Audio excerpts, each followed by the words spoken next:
Now, the Premier is meeting with her caucus behind closed doors as we speak. And to give us his take on what's happening behind the scenes, we go to Michael Geoghegan. He is a political consultant in Victoria, British Columbia. So, Michael, Clark's cabinet is standing behind her. But what about the rest of her caucus? What's going on there? Well, there's differing rumors. We believe that a majority of her caucus is going to support her. There is a minority that would like to see a change. But I think there's also a growing recognition that, for better or for worse, at this point, it isn't going to make a huge difference if they change leaders. There's no obvious successor that could, magically help them make up the 15-point gap between them and the NDP right now. Yeah, so her chances, for the Liberals to win again, I guess not likely, regardless of this scandal or not. Is that what you're saying? Well, yeah. They had a lackluster throne speech. They had a budget that, quite frankly, was an NDP budget with tax increases for business, tax increases for high-income earners, and then on top of it, they also increased medical services plan premiums. So there was something in it to annoy everyone. So needless to say, they didn't get any bump off of that, and so they're still 15 points behind the opposition NDP. And now we're starting to see things that happen when governments are in trouble, where you start to see, embarrassing leaks like this one. Talk to us a little bit more about this leak, more about this memo. What exactly was in it, and what was wrong with it?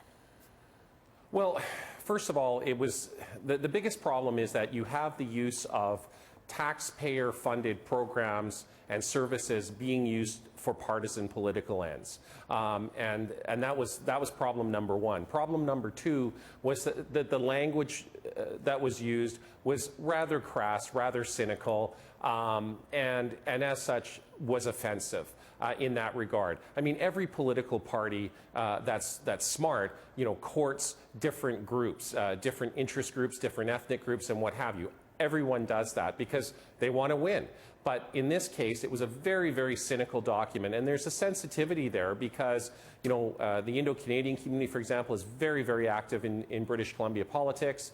And it's a situation where they're sensitive about being used and being manipulated. So it couldn't have come at a worse time. We were talking to one political watcher earlier in the day, and he was saying lots of people last night wondering, was she going to resign? Wasn't she going to resign? So what do you make of the way she's handled all of this?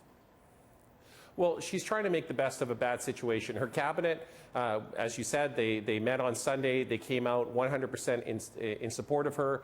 There's obviously probably some fairly heated discussions going on right now within her caucus. Her Kim Hackstad, who was, her right-hand person, she has resigned, right-hand staff person, she has resigned. And so there's obviously a lot of unhappy people, but it's also a situation where 59% of the electorate are looking for a change in government. That doesn't necessarily mean they want the NDP in, but they think, after 3 terms of Liberal government, it's time for a change. The NDP happen to be the opposition, so that's the party that, polls indicate will be the next government. And what if she did resign because of this controversy?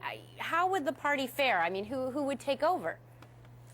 Well, I think it would just lead to more chaos and dissension, and we have an election that is mandated to happen in May, gives them very little time. There's no obvious successor. There's no person who, wow, if that person came in, was the leader, they get a 10 or a 15 or a 20-point bump in the polls. There's no savior here. And I think it'd be far wiser for the party to do the best that they can under Christy Clark. Some of what she's been burdened with are, quite frankly, the mistakes made by her predecessor, Gordon Campbell, like the unilateral imposition of the HST with no discussion with the electorate, the BC Rail scandal, and what have you. So, I mean, some of the things that have made her government unpopular are what she inherited and what any Liberal leader would have inherited.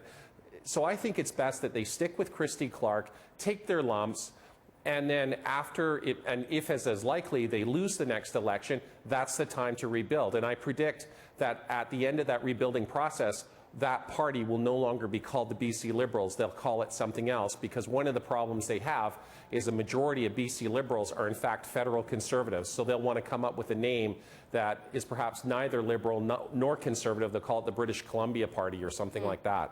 Well, at the very least, it's getting exciting out west. Thanks so much, Michael. Political consultant Michael Geoghegan in Victoria, British Columbia.